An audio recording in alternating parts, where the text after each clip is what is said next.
राधे राधे दोस्तों, कैसे हैं आप सभी लोग। आशा करती हूँ कि अच्छे होंगे। आज मैं आप लोगों को माता सीता के जन्म का रहस्य बताऊंगी। रामायण को हिंदू धर्म का सबसे पवित्र ग्रंथ माना जाता है।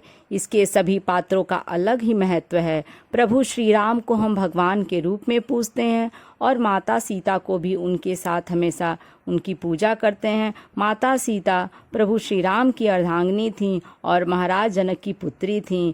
उन्हें लक्ष्मी जी का अवतार भी माना जाता है और ऐसा कहा जाता है कि जब विष्णु जी के अवतार के रूप में भगवान श्री राम ने धरती पर अवतार लिया, तब माता सीता ने लक्ष्मी के अवतार के रूप में जन्म लिया।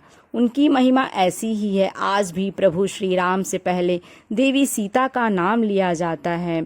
यदि हम माता सीता के जन्म की बात करें तो आज भी उनके जन्म को लेकर कई कथाएं प्रचलित हैं। आइए जाने माता सीता के जन्म से जुड़े हुए कुछ रहस्यों के बारे में।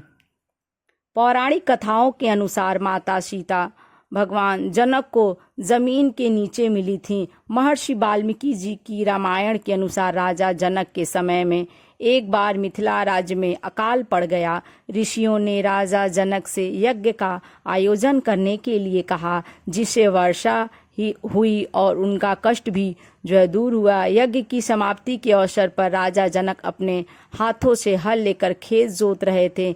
तभी उनके हल का नुकीला भाग, जिसे सीत कहते हैं, किसी कठोर चीज से टकराया और हल वहीं अटक गया।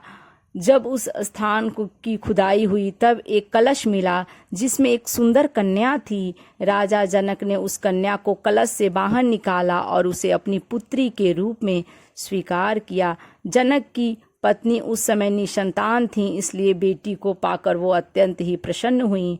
चूंकि हल के उस हिस्से से टकराकर माता सीता मिली थी, जिसे सीत कहा जाता है, इसलिए ही उनका नाम सीता रखा गया। वहीं जनक पुत्री के रूप में भी उन्हें जानकी कहा गया। यदि माता सीता के जन्म की बात करें तो एक और प्रचलित कथा है जिस पर शायद ही यकीन हो। दरअसल रामायण के अनुसार रावण ने कहा था कि यदि उनके हृदय में अपनी पुत्री से विवाह की इच्छा उत्पन्न हो तो उनकी पुत्री ही उनकी मृत्यु का कारण बने।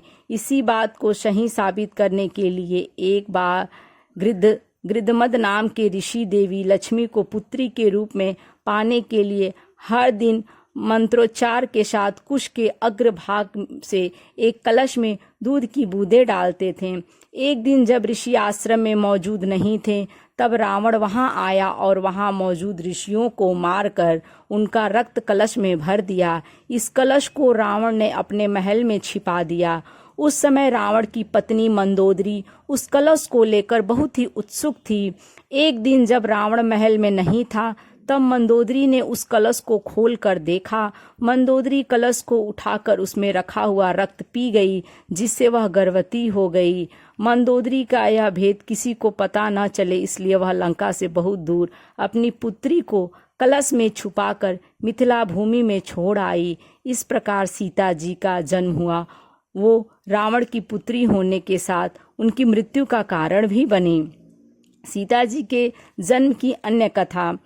देवी सीता के जन्म की तीसरी कथा वेदवती नाम की एक ब्राह्मण कन्या से संबंधित है, जिसका उल्लेख ब्रह्मवैवर्त पुराण में मिलता है। इस कथा के अनुसार एक समय वेदवती भगवान विष्णु को पति के रूप में पाने के लिए तपस्या कर रही थी। हिमालय पर भ्रमण करते हुए रावण की नज़र वेदवती पर पड़ी और उनके मन में वेदवती से विवाह का विचार आया। वेदवती रावण से बचने के लिए ऊंचाई से कूद गईं और मृत्यु के समय वो रावण को श्राप दे गईं कि आगे के समय में वो पुनर्जन्म लेकर रावण की पुत्री बनेंगी और उनकी मृत्यु का कारण बनेंगी।